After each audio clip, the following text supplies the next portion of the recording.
pelas águas também, Moisés foi salvo pelas águas quando ele era criança. Jonas foi salvo pelas águas. Então existem várias sombras. Se eu não fizer isso, você não tem parte comigo. O que eu estou fazendo agora, você não entende, mas você vai entender. E aí Pedro fala, então me lava o corpo todo. Ele está falando que os nossos pés que andam no mundo, espiritualmente, se sujam.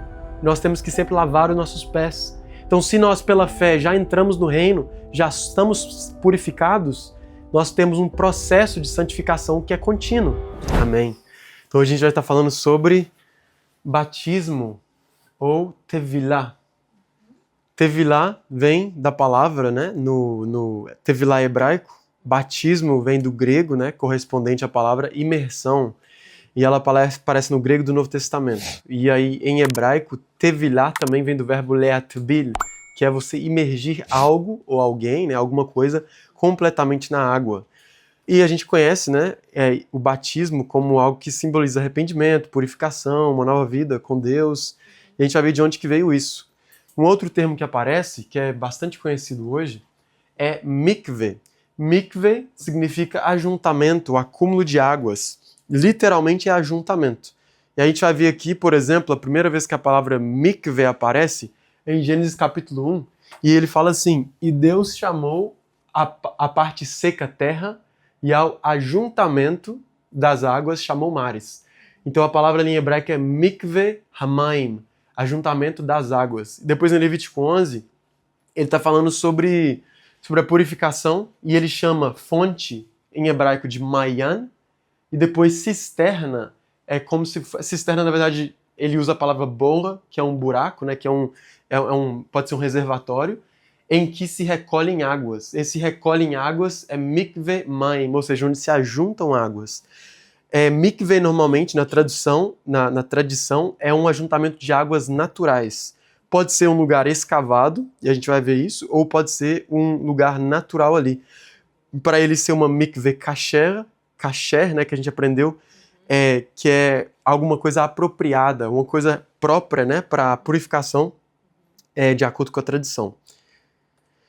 Então é essa acumulação de água. Mas a palavra mikveh, ela também vem da raiz kaveh. Kaveh, aquele verbo eu coloquei lá em cima, mekaveh, é quando eu falo ani mekaveh, eu espero, eu tenho a expectativa ou esperança. E aí vem da palavra tikvah. Aí esse versículo mostra isso. Adonai mikveh Israel. O Senhor é a esperança de Israel. Então essa palavra mikveh, literalmente, ela que nesse versículo é a palavra esperança. Mikveh Israel Adonai. Então basicamente aquela música que vocês conhecem, o hino de Israel, é Hatikvah. Tikvah vem dessa mesma raiz, que significa a esperança. Então ele traz essa ideia também de renovação, esperança, né? E essa é a nossa esperança no batismo, né? Que pela fé no Senhor, pela nossa fé em Deus, pela nossa fé em Yeshua, nós ressurgimos, né? Da mesma forma que nós somos batizados com Ele, nós ressurgimos na sua glória quando Ele volta. E a gente vai estudar um pouco sobre isso. O que a Torá fala sobre batismo ou sobre purificação? Ela basicamente, ela não fala de uma forma explícita de uma imersão completa, mas ela traz o princípio da purificação pela água. E isso aparece, por exemplo, em Êxodo 19, ele fala assim, o povo lavou suas roupas antes de Deus estabelecer com eles o pacto no Monte Sinai. Antes deles receberem a Torá ali, Deus falou para eles se lavarem. Então existe uma higiene física, mas existe um símbolo também espiritual, deles receberem algo que é divino. Arão e seus filhos, eles foram lavados antes de serem consagrados sacerdotes. Levítico 16 fala que Arão deveria se lavar no Yom Kippur, antes e depois deles realizar os rituais ali do Yom Kippur. Êxodo 30, obrigado. Êxodo 30 diz que havia uma pia de bronze. Esses agora embaixo, eles são coisas recorrentes, eles são mandamentos para todos, ou coisas que podem acontecer, né? Que são... Ali são talvez situações bem específicas, aqui já são mandamentos mais constantes ou recorrentes. Havia uma pia de bronze, os sacerdotes deviam lavar as mãos e os pés quando entravam no templo para ministrar ao altar. Existia também um mandamento de se lavar ritualmente, né, purificar, depois de você encostar ou entrar em contato com um morto. E depois que as pessoas voltavam da guerra, tudo que não podia passar pelo fogo passava pela água, as pessoas e todos os despojos, tudo que eles encontraram ali. Então a gente vê ordenação sacerdotal, receber a Torá, a gente vê também coisas físicas, né? Mortos, guerra, coisas sujas, às vezes que não eram, que Deus estava tomando conta do povo. E nós lemos em Levítico 13 a 15 mais sobre detalhes sobre essa purificação ritual. Que quer sejam homens, mulheres, por vários motivos eles se purificavam. Então a gente vê aqui a palavra tumá significa impureza no hebraico. E Deus chama essa tumá exatamente o motivo, né? Quando eles tiverem isso, essa tumá, essa impureza, eles precisavam se santificar. Então, contato com o cadáver, e aí Levítico 13 a 15 vai especificar várias coisas, né? Que é quando o homem e a mulher emitem sêmen depois da menstruação. Essa doença de pele, ela é traduzida como lepra, mas ela pode ser uma outra doença de pele, né, da época, que não era necessariamente lepra. Algum fluxo anormal, depois do parto, a mulher se purificava, ela tinha um tempo, né, dependendo se fosse menino ou menina se purificando, aí ela se lavava depois disso. Toque em animal que é impuro, que é quando está morto, e também quando alguém acaba comendo. E aí tem várias instruções, especificações interessantes. A palavra usada ali no hebraico é rachatz. Rachatz é essa lavagem. Existiam lavagens que eles se lavavam, se banhavam, mas que não necessariamente era uma imersão, uma tevilá na água. Eles se lavavam e aí vem esse princípio, né? Esse início de Deus nos ensinando a ser puros.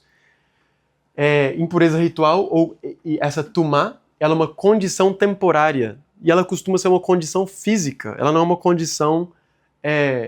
ela é física, ela também é espiritual, mas ela tem muito a ver com o físico. E o interessante dessas coisas é que a gente está aprendendo como que Deus se importou com o povo no deserto. O povo no deserto, eles não sabiam descansar, não sabiam celebrar, eles não sabiam se vestir, eles não sabiam comer. E Deus está ensinando eles até a ter higiene. Porque para a gente hoje é fácil falar, porque a gente toma banho todo dia. Imagina um povo que tem difícil acesso à água. Eu estou falando de todos os povos na época, né? A maioria dos povos que não moravam perto de rios. É por isso que boa parte das pessoas, das cidades, populações, eles moravam perto de rios ou fontes de água para beber a vida, né? A substância, também para se lavar. Então Deus está ensinando eles a ter higiene. E é claro que eu não falo que é só higiene, é algo espiritual também. Mas é um Senhor que se preocupa conosco. Levítico 15 ele fala, assim separareis os filhos de Israel das suas imundícias, para que não morram nas suas imundícias, contaminando o meu tabernáculo que está no meio deles. Aí tem até uma frase, eu não sei se é de John Wesley, tem algum pessoa evangelista famoso de alguns séculos atrás, que ele disse que a santidade está próxima em inglês é cleanliness, da limpeza, ou do ato de ser limpo, dessa coisa de ser limpo, né? Tem a ver com a santidade física. Deus fala para eles não morrerem nas suas imundícias, mas também para eles não morrerem pelo fato deles não estarem se santificando enquanto eu, Deus, estou perto deles. Porque, né, Deus é um fogo consumidor e ele demandava a santidade ali, todos esses aspectos, né, de templos, sacrifícios e tudo mais. Então a pessoa, quando ela estava com tumá impura, isso impedia ela, era uma sujeira, né? Não era necessariamente um pecado ou uma sujeira moral, mas isso impedia aquela pessoa, por um tempo específico, que ela não pudesse se aproximar do templo, oferecer sacrifícios, às vezes até participar de festas, ela precisava se purificar para essas coisas. Então isso mostrava claramente a distância da pessoa com a comunidade, porque ela tinha até mesmo muitas das vezes de sair do arraial, quando ela estava impura, com várias coisas, ela tinha que ficar fora, no deserto, e ela também não tinha comunhão plena com Deus. Então Deus está ensinando ali essas coisas, e eu falei que não era acessível e tudo mais, e isso representa a mortalidade. Tipo assim, a minha vulnerabilidade como ser humano, essa impureza, com coisas pequenas que podem me tornar impuro, elas representam a minha mortalidade, a minha fragilidade como ser humano. Mostra como eu estou distante de Deus realmente, porque Deus é santo, Deus não tem como ele se tornar impuro com essas coisas. E isso mostra um afastamento e a necessidade do homem da purificação. Número 5 fala, ordena aos filhos de Israel que lancem fora do arraial a todo leproso, a todo que padece fluxo e a todo que estiver contaminado por causa de algum morto. Então no deserto eles lançavam fora do arraial, eles só voltavam depois que o ritual, a purificação era completa, e eles ficavam fora das fronteiras físicas do acampamento, naquela época de Israel, que simboliza a presença de Deus no meio do seu povo. Na época do Segundo Templo, isso não era bem assim. Eles não precisavam sair da cidade, necessariamente. Eles eram restritos a algumas áreas, especialmente do templo, né, quando a pessoa tinha impureza. Só que a Mishnah, ela vem tentar explicar em detalhes pra gente como que isso acontecia. Porque as pessoas impuras não precisavam sair da cidade. Mas, quando a gente olha pra Mishnah, a gente entende que o jeito que as coisas funcionavam na época de Jesus eram parecidos, porque a Mishnah ela foi escrita no século II. Então, a gente pode tentar entender realmente a maneira mais próxima da gente compreender essas pessoas que escreveram da experiência deles e dos pais deles. Eles escrevem provavelmente algo que já acontecia no templo. Porque na época que a Mishnah foi escrita, o templo não existia mais. Então eles estão tentando retratar algo como um jeito, em detalhe, do jeito que funcionava ou que é para funcionar quando o templo existia. Ela começou a ser escrita depois do ano 70, a destruição do templo, só foi terminar no ano 200, por aí, mas a gente pode tentar entender através dela princípios e coisas que funcionavam na época de Yeshua. Então, uma coisa que ela fala é que os leprosos, que é essa impureza de pele, né, que é outra doença provavelmente na época deles, eles eram expulsos das cidades muradas. Então as cidades muradas elas tinham uma santidade. Israel era mais santa do que as outras terras, porque só lá se ofereciam sacrifícios a Deus. As cidades muradas elas tinham essa questão dos leprosos, né, para não ter nada dentro da cidade que a tornava impura. Jerusalém era mais santa que as outras cidades muradas e não permitia que a entrada de pessoas impuras por cadáveres. E aí depois tem um monte do templo. Ninguém com fluxo, menstruação ou mulheres que deram à luz podiam entrar antes dos dias da sua purificação. Não podiam entrar nos derredores ali, quando você sobra para ir no templo. Na época de Herodes, ele construiu reformou o templo e tinha o monte do templo tinha uma estrutura uma estrutura bem feita. Então você subia até aquela planície, que até hoje é chamada de esplanada do templo lá, e aí eles não podiam entrar lá. Depois ali dentro tinha uma barreira chama barreira de Soreg, que Flávio Josefos escreveu sobre isso também. Fala que nenhum gentio podia entrar. E a gente tem que entender que essa questão do gentio não poder entrar nessa barreira, ela não é uma coisa explícita na Torá. A Torá não tem um mandamento que fala que o gentio não podia entrar no templo, algo assim. Só que é interessante a gente entender que existe uma santidade para o lugar santo, né, o templo.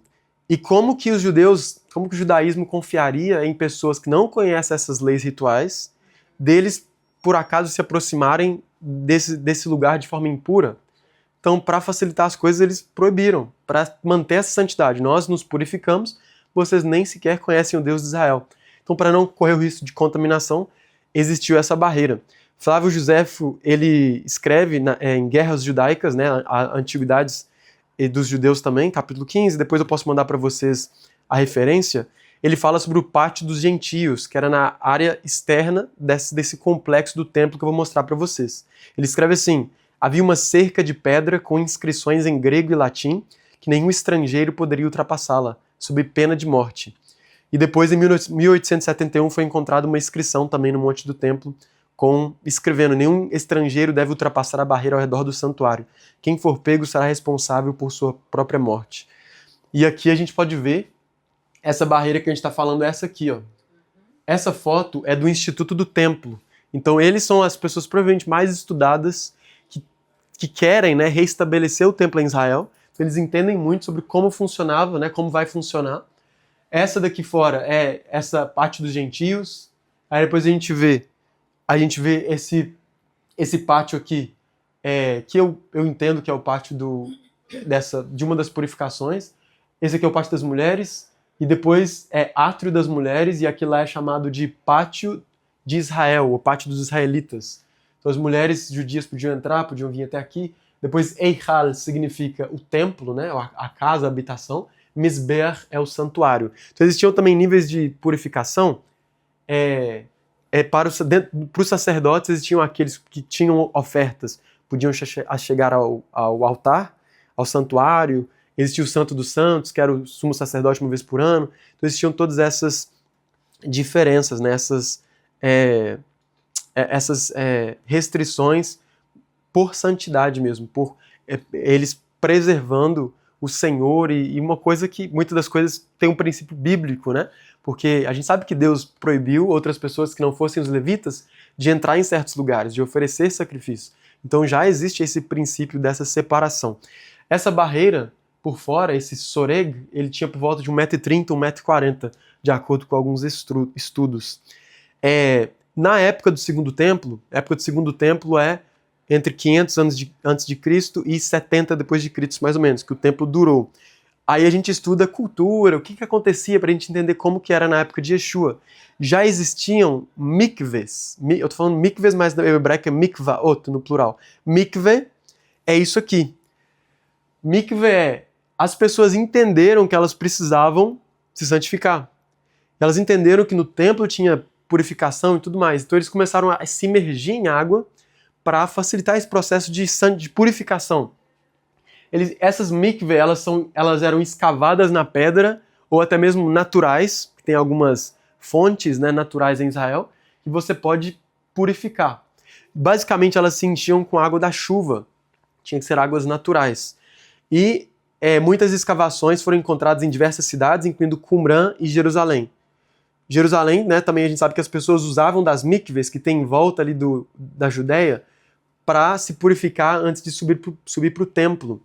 E os batismos, naquela época já, antes de Yeshua, eles tinham esse papel importante também, principalmente na comunidade dos essênios, que provavelmente os essênios são a comunidade que existia no Qumran, que é perto ali do Mar Morto, do Rio Jordão, no deserto da Judéia.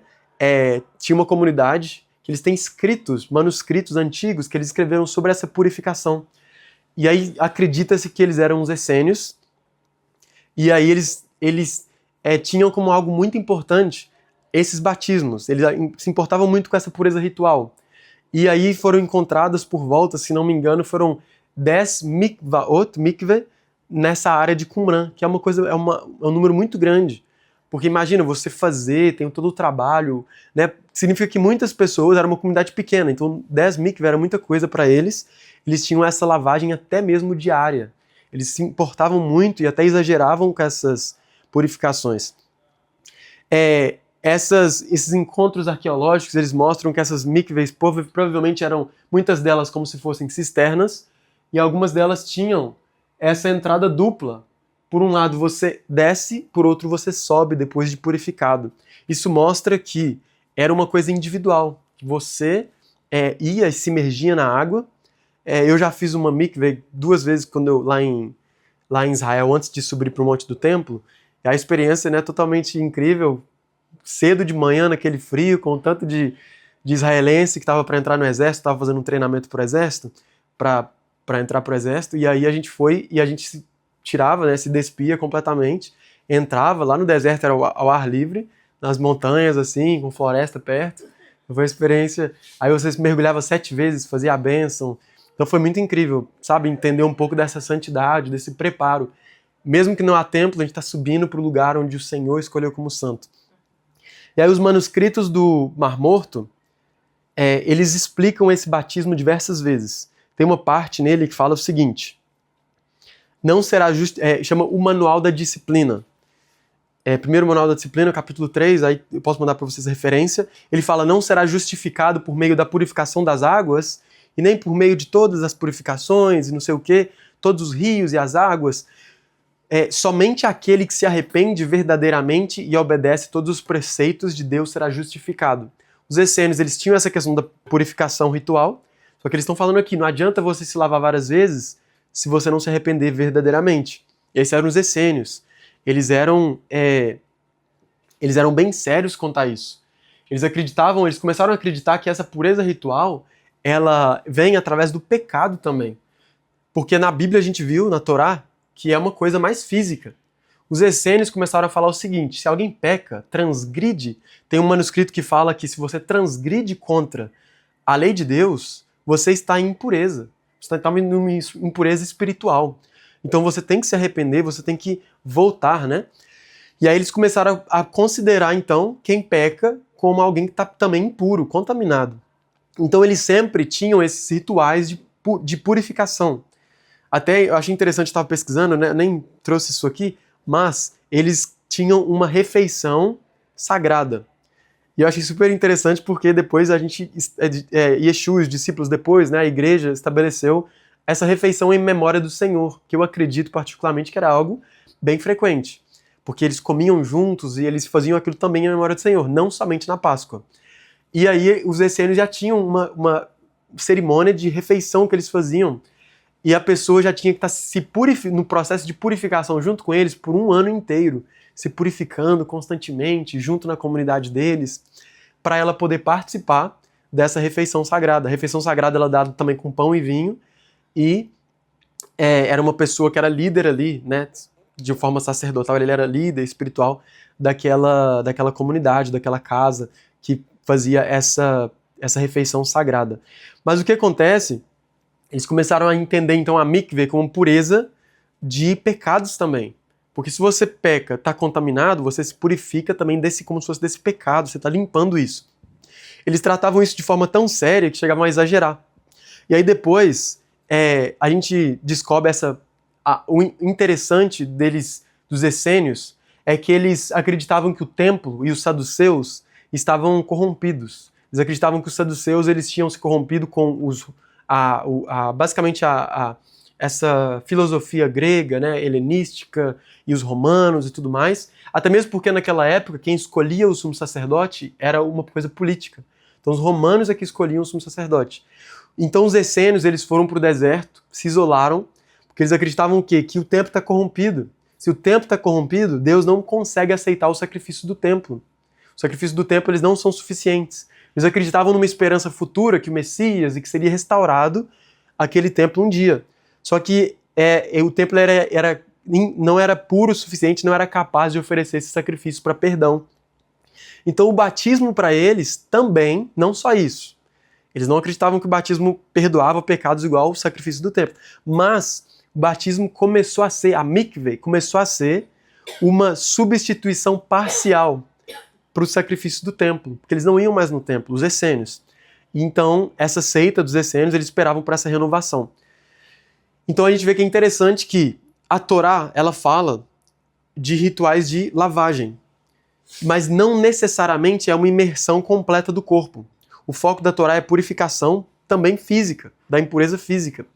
É algo espiritual, mas depois a doutrina da imersão na mikveh, né, para essa limpeza e remissão de pecados, para tipo assim, remissão é uma palavra, né, mais forte, mas para essa lavagem da impureza que vem com o pecado, elas são tradições que né, se originaram com o judaísmo essênico e também dos fariseus, que também acreditavam nessa imersão.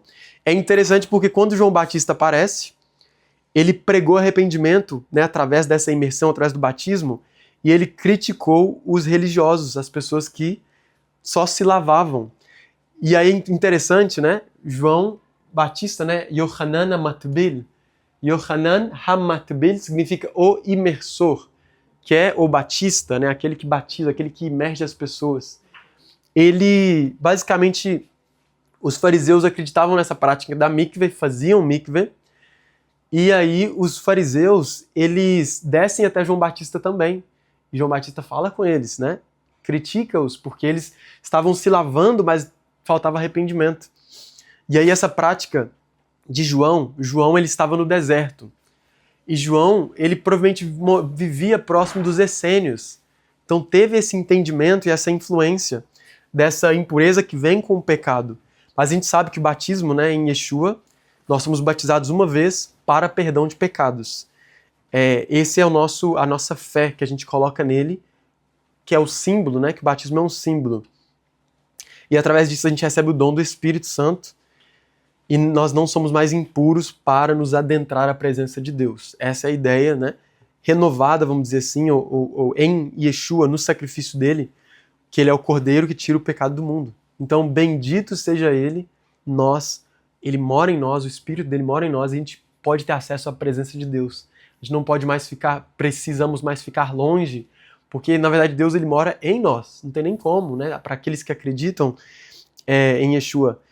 Então, João veio pregando esse batismo, e até Joséfo atesta, fala sobre João. Ele fala o seguinte: João Batista ele ordenava aos judeus que praticassem a virtude, tanto no que diz respeito à justiça uns com os outros, quanto à piedade para com Deus, e assim viessem ao batismo, pois que a lavagem, que é a lavagem com água, seria aceitável a Deus. Se eles se arrependessem, seria aceitável a Deus.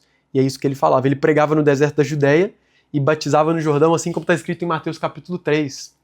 O Jordão vem da raiz hebraica de Yarad. Yarad é descer ou abaixar. E é interessante que em Mateus 3, um dos versículos vai relatar que por ele as pessoas eram batizadas no Rio Jordão, confessando os seus pecados. E o fato de abaixar ou descer, que é Jordão, se refere a que o rio, né, ele começava no norte de Israel, que eram lugares mais altos geograficamente, nas colinas de Golã e tudo mais, eles iam descendo ao Mar Morto. O Mar Morto é o lugar mais baixo da Terra hoje, né, até hoje. É o lugar mais baixo da Terra. O Mar Morto é o mar de sal. Então essa atitude de baixar, ela também é ali, nesse lugar, no Rio Jordão, que acontecia essa atitude interna de você se humilhar perante Deus. Você se rebaixar, confiando que nele, somente nele, há esse perdão e há esse arrependimento. Muitas pessoas iam até João para serem batizadas por ele. Então, por mais que a mikve se desenvolveu antes, e que era, né, um ato das pessoas subirem no templo, antes de subirem no templo e se purificarem, somente séculos depois, no Talmud babilônico, é que ali foi orientado para as pessoas que se convertiam, né, ao judaísmo, se tornavam prosélitos, fala que elas deviam se circuncidar. Bom dia. E fala que elas, depois que a pessoa que se convertesse ao judaísmo sarasse daquela circuncisão, ela deveria passar pela mikve. Quando ela passasse pela mikve, ela estaria sendo observada por 3 rabinos, 3 pessoas estudadas para validar a sua imersão. E o que João fez, na verdade, antes, né, do Talmud ser escrito, ele proclamou um batismo de arrependimento profundo, não só lavagem do corpo, né, como a gente viu, e ele falou contra os fariseus o seguinte: raça de víboras, quem vos ensinou a fugir da ira futura? Produzir frutos dignos de arrependimento. Eles se preocupavam demais com lavagens.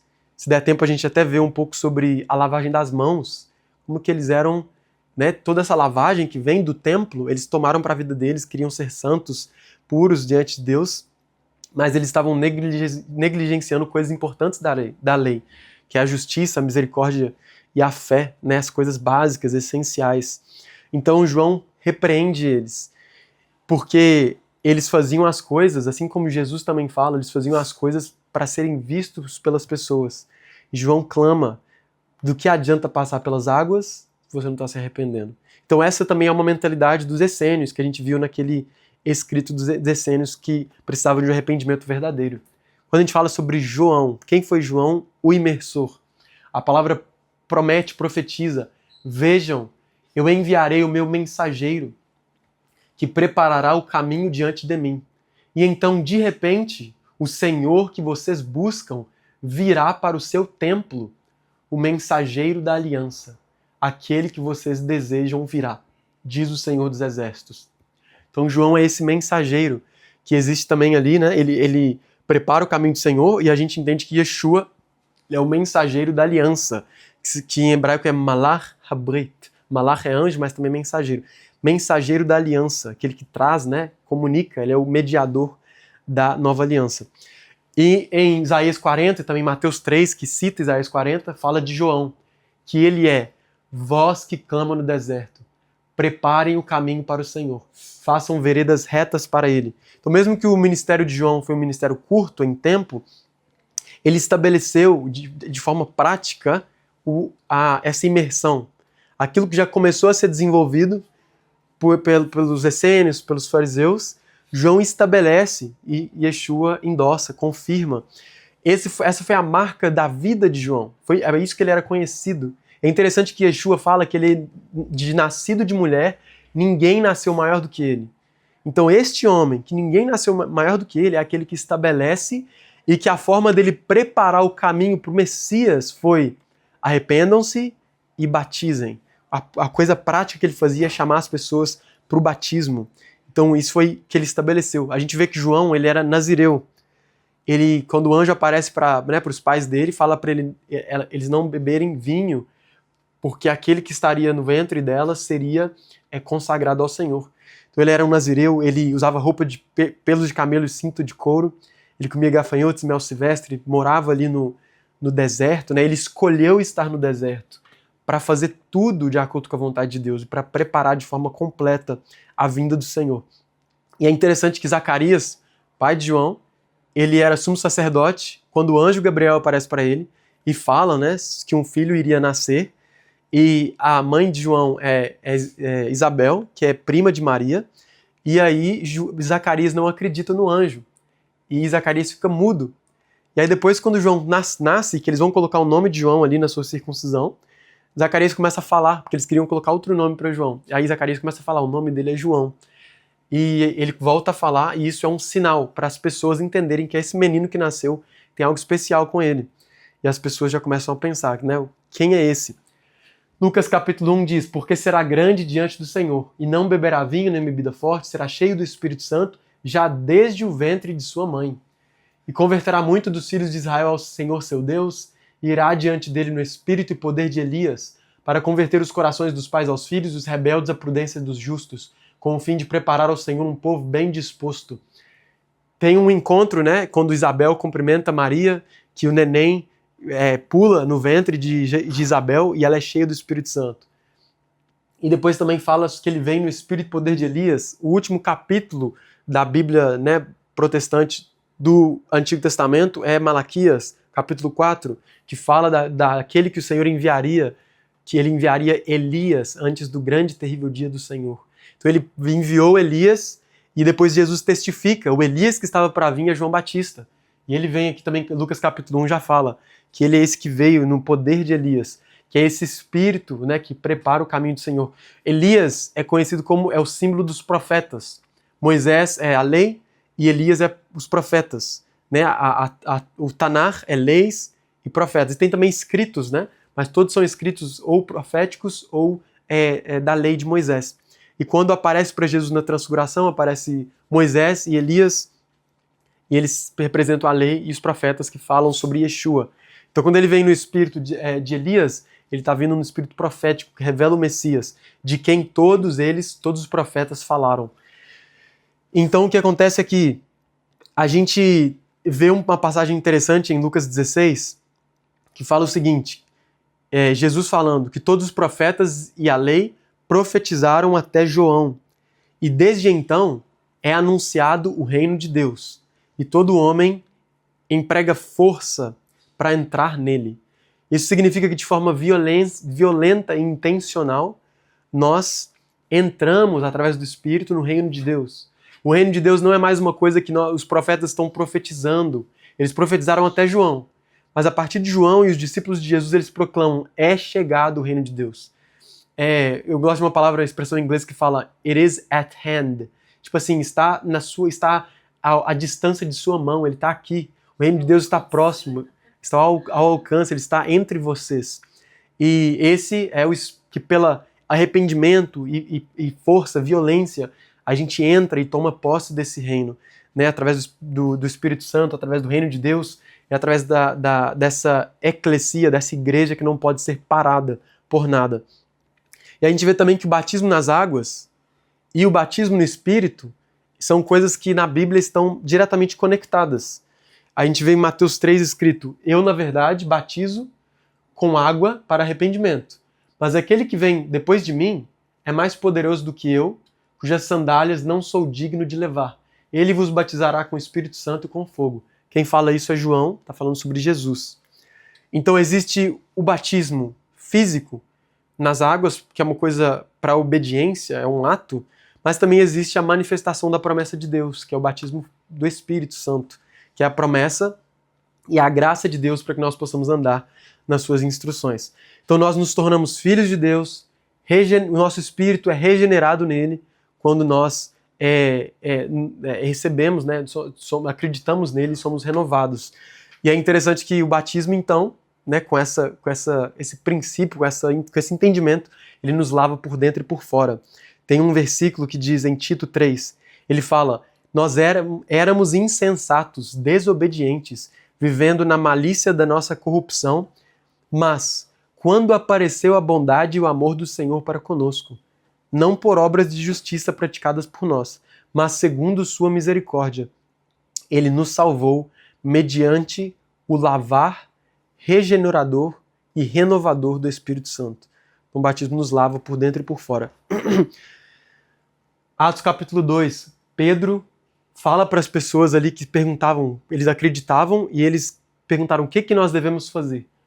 Arrependei-vos e cada um de vós seja batizado em nome de Jesus Cristo para a remissão dos vossos pecados e recebereis o dom do Espírito Santo.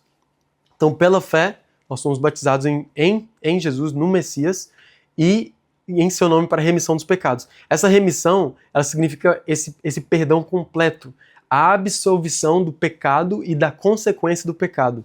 Por mais que existam consequências físicas, né, o Senhor ele é capaz de reaver essas consequências físicas, mas principalmente o que a gente sabe é as consequências espirituais, de quando nós sermos julgados por Deus, nossos pecados são absolvidos. Só que quando ele diz, Isaías 53, que ele foi lançado sobre ele os nossos pecados e as nossas enfermidades, ele levou na cruz, né, a gente sabe que ele levou na cruz. Isaías 53 fala que foi colocado sobre ele os nossos pecados, enfermidades, nossas iniquidades.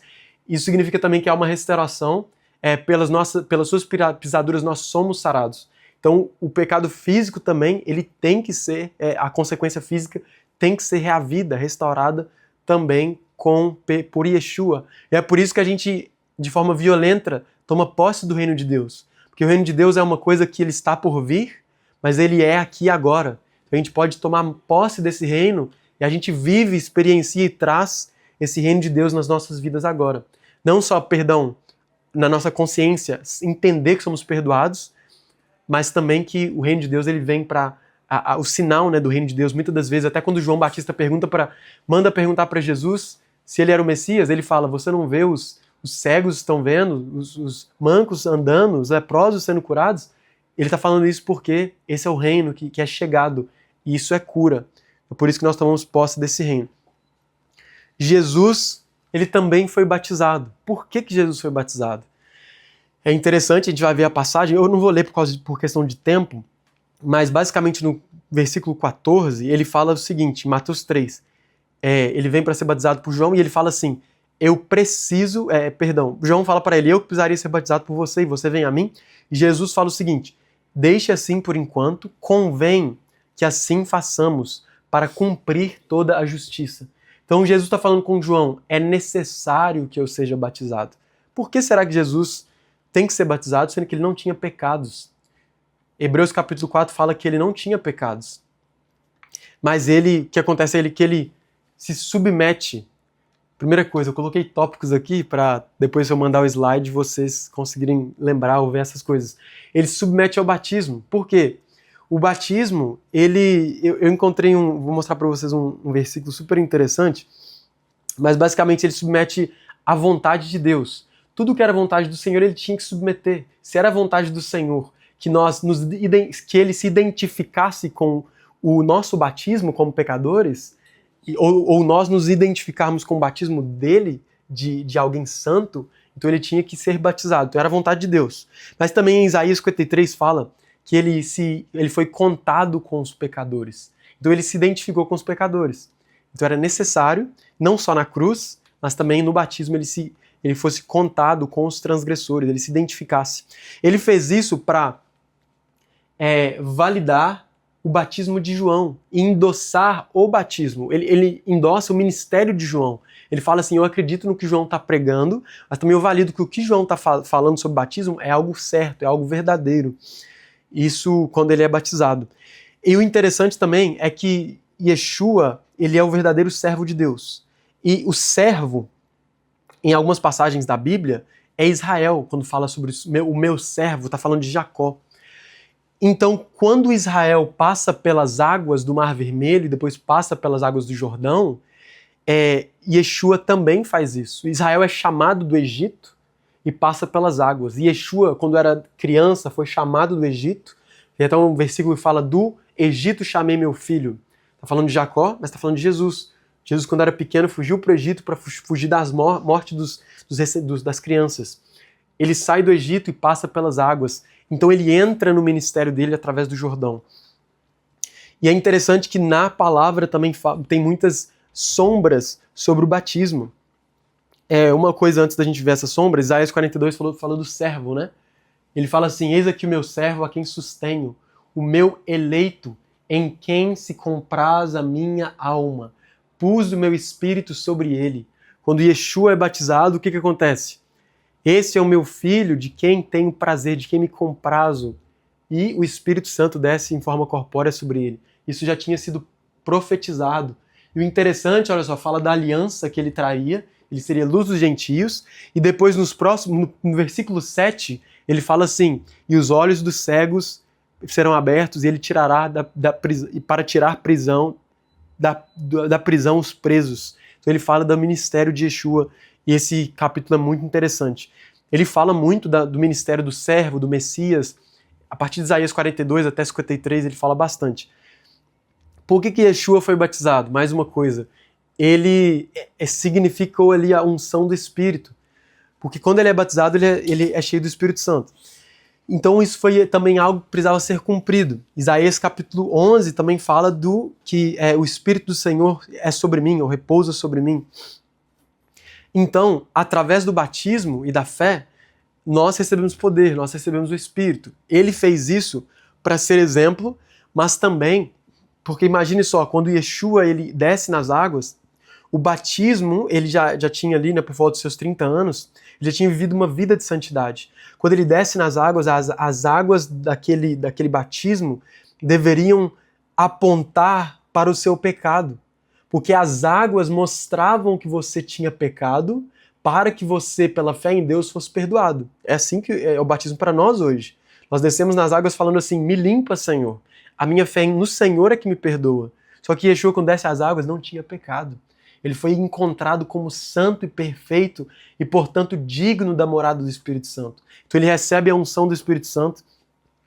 E nas águas, pelas águas também, Moisés foi salvo pelas águas quando ele era criança. Jonas foi salvo pelas águas. Então existem várias sombras. Israel, né?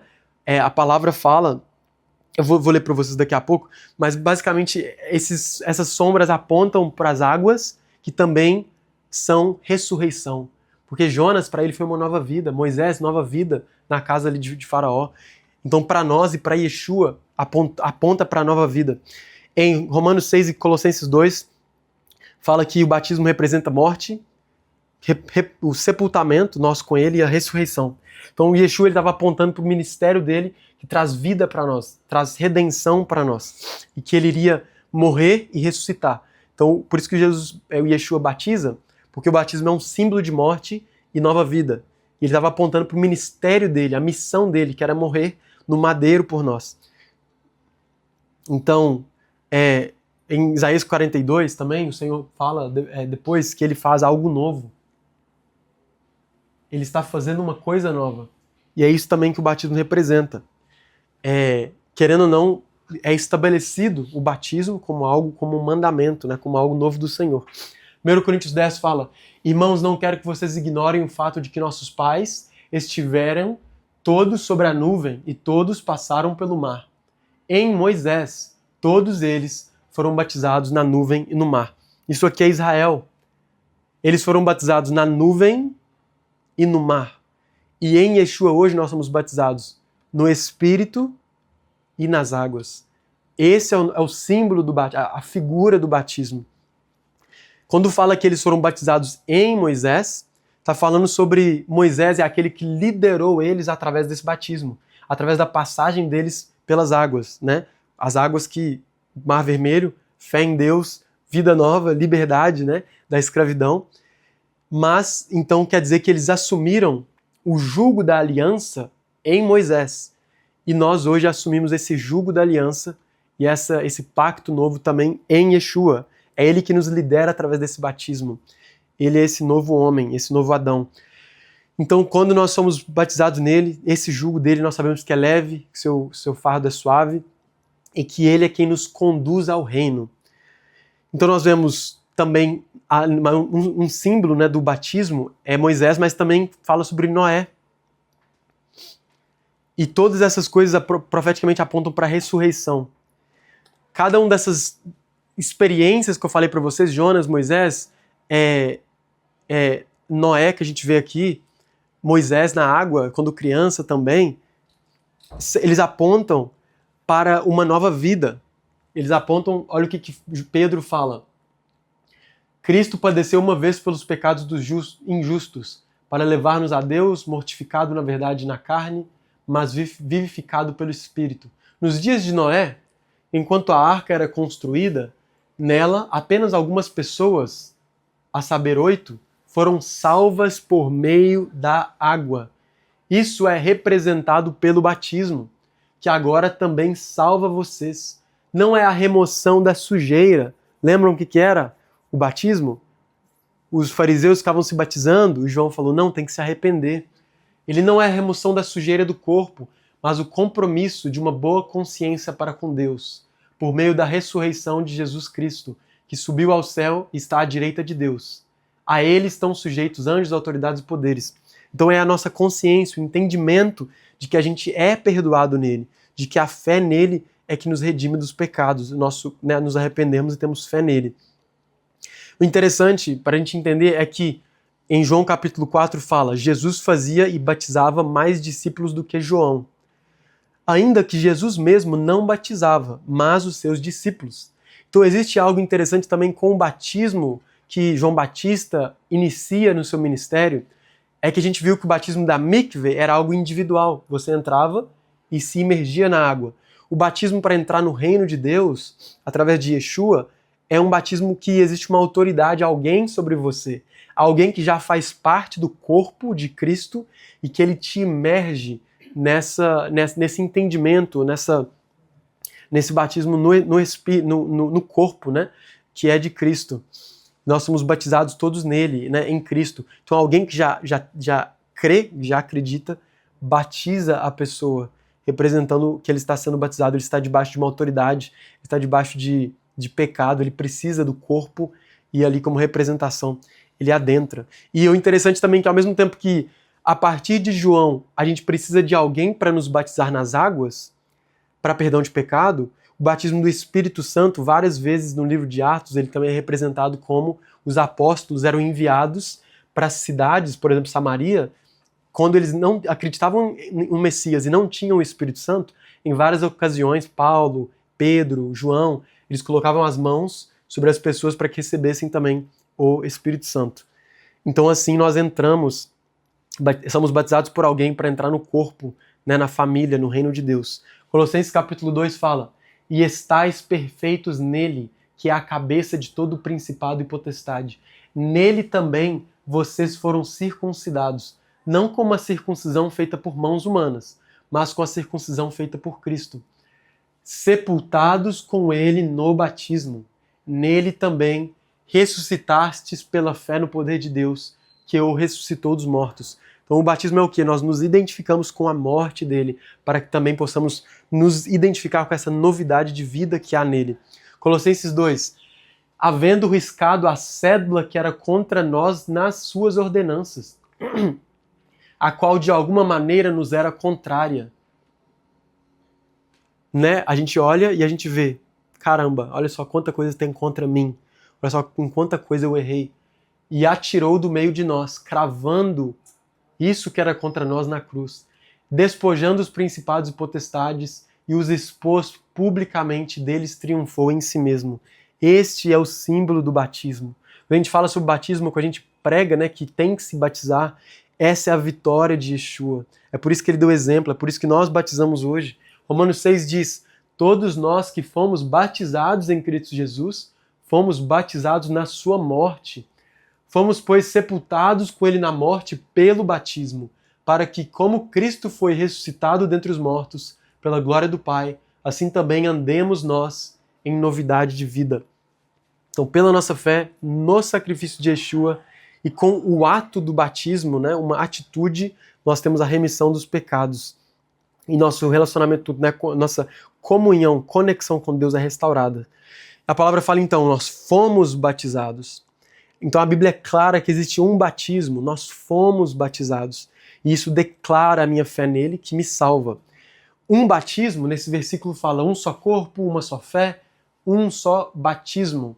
Isso significa que existe só um batismo para perdão de pecados, só que de forma alguma isso impede alguém que queira, se Deus colocar no coração de alguém de fazer um ritual de batismo para a sua consciência ou para alguma coisa entre você e Deus, não há nenhum problema com isso. Só que nós temos que entender que o batismo, ele é uma coisa que já, para nós que acreditamos no Senhor, com consciência, com entendimento, nos batizamos para perdão dos nossos pecados, o batismo ele já aconteceu.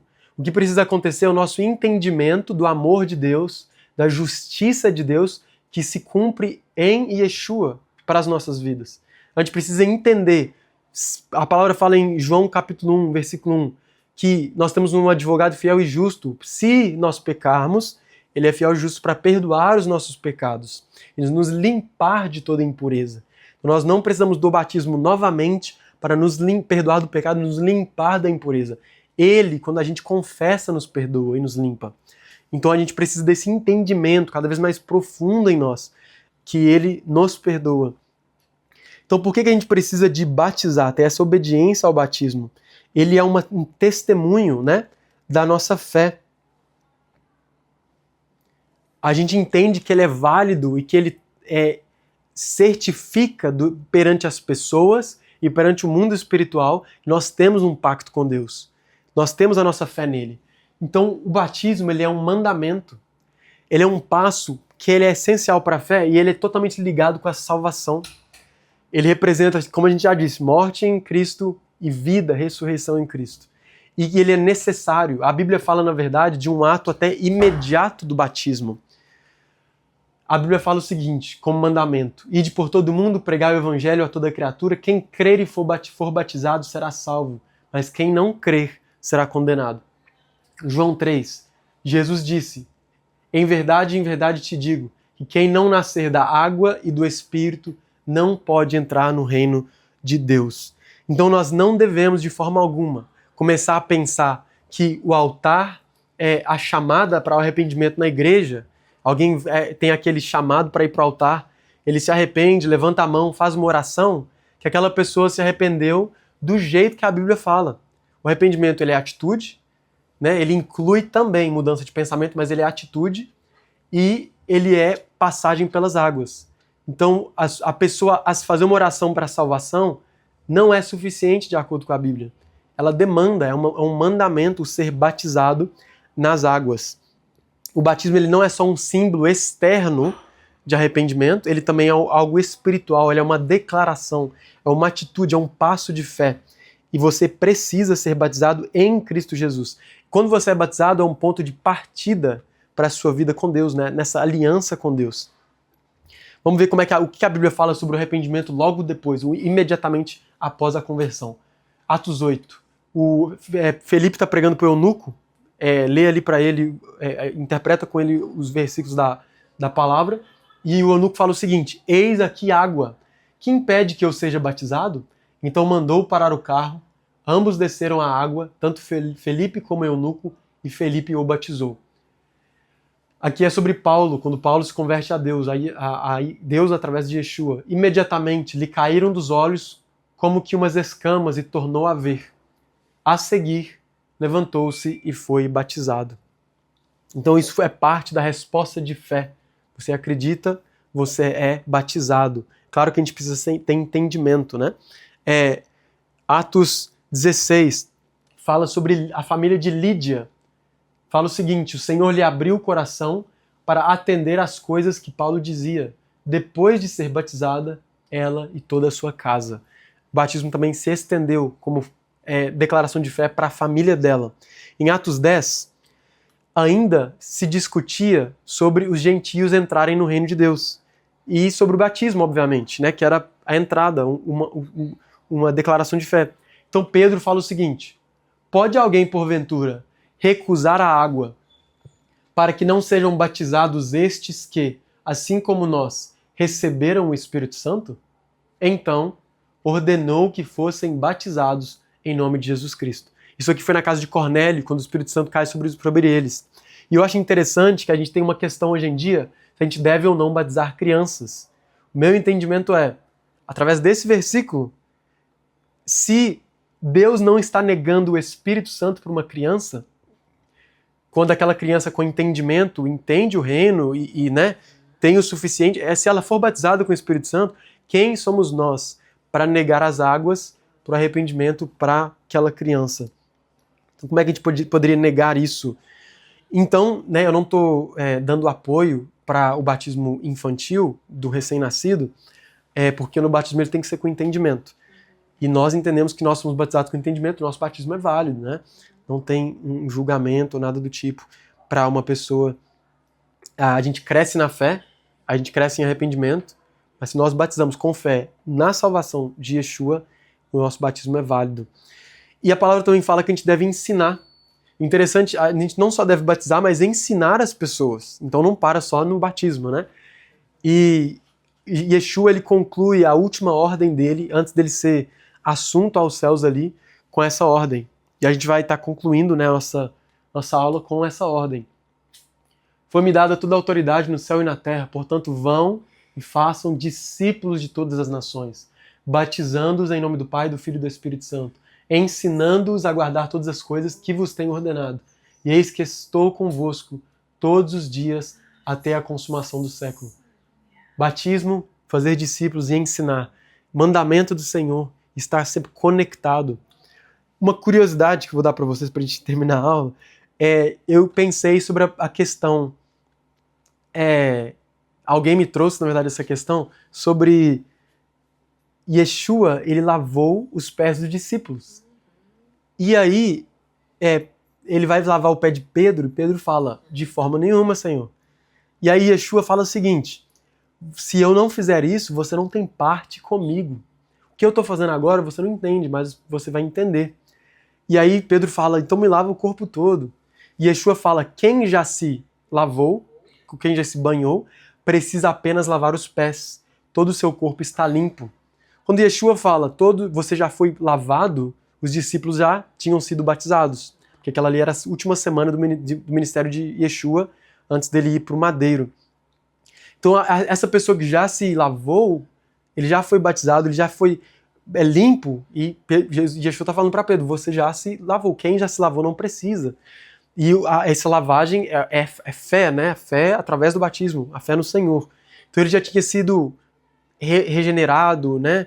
No caso, vou falar de novo, quem se batiza com fé e entendimento já foi regenerado, já foi purificado no Senhor. Só que o interessante é que o lavar os pés na palavra sempre tem a ver com a pregação do Evangelho. Preparar, né, calçar e preparar as sandálias, né, as sandálias do Evangelho da Paz. Também fala em Isaías, numa passagem, quão belos são os pés daquele que proclama o Evangelho. Então os pés eles sempre têm a ver com a nossa caminhada no mundo. Então Yeshua, quando ele lava os pés, tem a ver com envio. Ele estava na última semana dele, estava indo embora e enviando os discípulos. Então tem a ver com o que, principalmente naquela época, eles andavam com sandálias e sujavam muito os pés. Então tem aquela tradição, né, que alguém limpava os pés deles quando eles entravam na casa, e é por isso que Yeshua lavou os pés deles. Também. Só que ao mesmo tempo, Yeshua está ensinando, a gente sabe com certeza que Yeshua está ensinando humildade, porque ele fala, assim como eu lavei os pés de vocês, sendo o Senhor de vocês, vocês devem fazer assim com os outros. Aquele que é o Senhor, o líder, ele serve. Ele está ensinando isso, essa liderança através de ser servo, mas ele também está enviando os discípulos. Ele está falando que os nossos pés que andam no mundo, espiritualmente, se sujam.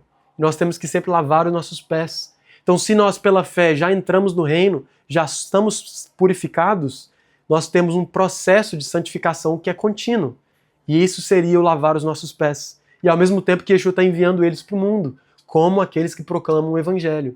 Então nós devemos fazer isso, enviar, discipular, batizar e também enviar as pessoas assim como ele fez. Além de, como humildade, como líder que serve, lavar os pés das pessoas. Mas eu acredito que existe um significado profundo, porque os sacerdotes no templo, quando iam ministrar, eles tinham a pia de bronze, eles lavavam as mãos e os pés. Então tem um significado de pureza. Só que as mãos que adoram ao Senhor já estavam limpas, mas os pés que caminham no mundo precisavam ser lavados, dessa purificação que é contínua. Então é isso que nós precisamos, a conversão a Deus e a nossa caminhada com o Senhor, que é a nossa lavagem. Jesus lavou os pés por causa disso, no caminho torto que você andava e ele está purificando aí. Eu acredito que são todas essas coisas, tanto a humildade, quanto enviando eles como apóstolos, como pregadores do Evangelho, como também essa caminhada no mundo, a nossa santificação diária. Porque a gente já foi santificado, mas a gente ainda se santifica, né? A gente ainda tem mudança de mente, muda as nossas atitudes e se alinha mais para viver o nosso padrão na Yeshua. É isso, a gente fazer uma oração. Deixa eu só perguntar uma coisa. Ah. Batizar mais vezes. A pessoa pode batizar 2, 3, 4 vezes? Não existe nada contra, não é um pecado batizar, porque pode ser um símbolo, só que não é necessário. A gente leu o versículo de Efésios capítulo 4 que diz, é uma só fé, um só Senhor e um só batismo. Então, o batismo que você se identificou com Yeshua, o batismo para perdão de pecados, ele já foi. Então eu acredito muito que a gente tem que crescer, todos nós, cada dia mais, entendendo o amor de Deus, o perdão e a justiça dele, que ele é um Deus, né, com fogo consumidor, porque a justiça dele já foi, a ira dele já foi consumada em Yeshua. A gente tem que crescer nessa fé. Então, aqui, eu mencionei antes aquele versículo de João, 1 João 1, 9, que fala, nós temos um advogado, que se nós confessarmos nosso pecado, ele é fiel e justo para perdoar e nos purificar. Então não está falando sobre descer as águas para limpar os nossos pecados. É mais sobre a nossa fé que a gente coloca nele no momento que a gente batiza, com a fé em Yeshua. Não é pecado, mas não precisa. Fala, meu amigo, minha amiga. É um prazer enorme ter você aqui assistindo o nosso vídeo. Eu espero que você esteja sendo edificado. Se você quiser receber o PDF com o material sobre a aula, tem um link aqui logo na descrição. É só você colocar ali suas informações e nós vamos enviar para o seu WhatsApp. Um abraço.